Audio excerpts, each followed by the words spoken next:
Hi, my name is Stephen Funtek.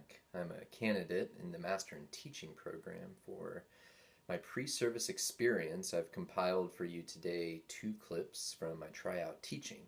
I was in the fortunate position to get to redo a tryout and teaching lesson. So what you will be seeing are two roughly 30-minute clips of me doing a presentation on concept development. The first one was for peers within the program, and the second one was for my family, my mother and brother. So I hope you enjoy the clips. After each one, I'll review a few strengths and a few things I could improve on. Here we begin. Hello, class. How's everyone doing today? Jill, Camila, Albert. Hi. So what we've learned so far historically about the Constitution, we learned about the Bill of Rights and the framers and what they were seeking, what they were doing to control and make decisions, because they were trying to shift from the powers of a king to the powers of the people. But the government was set up, as we reviewed, to make specific divisions in who would decide the power. So today we're going to get a little bit more into that as we look into today's present government past. But if we can start to get a framework, we're going to come around to what's called the three branches. And then we're going to determine how does the government make decisions based on those three branches. So first of all, I'm going to have you come up with decisions you think the government makes. Then we're going to try to group those decisions, and we'll group them into three categories, three branches of government. Is that all clear? Okay, great. Then I will tell you what the actual three branches of the government are, and we'll determine if what we came up with fits within those modes. Okay, great. So the first question is, what decisions does the government make? So everything you guys bring up is valid, but I might ask for group clarification. So if someone brings up something that I don't quite understand, I might ask the group to check in on that. But you can all individually submit. All right, so what do we have? What decisions do you think the government makes?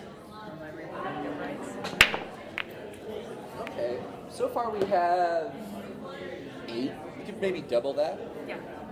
Lawsuits? Lawsuits? Yeah, like when people sue people? Yeah. Okay. Or just laws. Yeah. Would you be comfortable if we separated laws from lawsuits? Yes. Sure. Yeah, okay. And then we also have law enforcement, which is really interesting. Law enforcement. Okay. We already have. Civil rights. Yeah. Civil rights? Okay. Yeah. Well, I remember high-thinking it was parents. only like 2 years ago that the Supreme Court legalized gay marriage, right? Yeah. That was a huge decision. Yeah, we Good all heard knowledge, about Jill. that. Thanks. Yeah. So those were clips from my first tryout teaching session. I had some good facilitation skills. I had students feel pretty comfortable with the suggestions they were making and encouraged everybody. It was a fun experience, but I kind of rushed the beginning, and that's why I included that. I reviewed the objective and gave the students a sense of what we were going to be learning, but I needed to be a lot more thorough with my agenda. So now we're going to transition to my second tryout teaching, which I taught in front of my mother and brother, who took the experience a lot more irreverently than my MOT peers, which is good. It recreates an accurate classroom. So we will now begin watching that. Skyscraper. Skyscraper? Okay. You're a second grader, for God's Yeah. No, that's a big word. Thank you, Jake. So with a structure, we know that they can be built by humans, as we've seen in prior diagrams. Today we're going to be thinking about what supports a structure. What comes to mind when you hear the word support?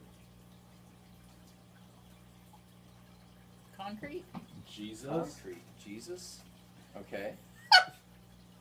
Yeah, like in church, you heard that in church. So support can mean a lot of different things. It can mean helping a friend, but in this sense today we're going to be talking about it from a building and a structure. So we're going to be thinking about what supports a structure. And as you have noticed, you all have a tower for each of your groups. So I'd like you to study the tower before you right now. So the tower is a structure. We could even use our imagination and see it as a building, kind of a miniature building. And study the structure, take notes on it. What do you think of when you see the structure? This tower. Wood. Yeah, and you can take notes. They're bigger? Gotta Okay. put them together. Could you repeat that, You Jake? gotta put them together. Gotta put them together. So when Jake said you have to put them together, what does that entail? How is that different from what Earth? More people working together to put them together? Okay. So yeah, kind of. Would you guys say it would be humans? Humans making these? Okay.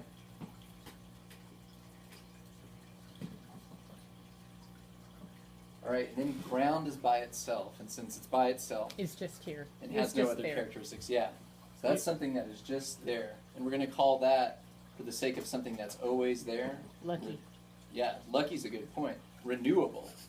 Renewable is also, it could be considered, replaceable. So if a building falls down on the ground, where would you go? You could go to another ground, right? So we have something that... So that was my second tryout teaching model, and on that one I also used concept development. In the clip you just saw, we were in the labeling phase after we had categorized everything. And in that second tryout teaching model, you got to see me exhibit patience for some of my family's interesting suggestions, and also try to go at a pace that would be, I think, comfortable for second graders. Some drawbacks were I could have been a little more thorough in my language. When I said take notes, I didn't say take notes with the pencil and paper provided for you.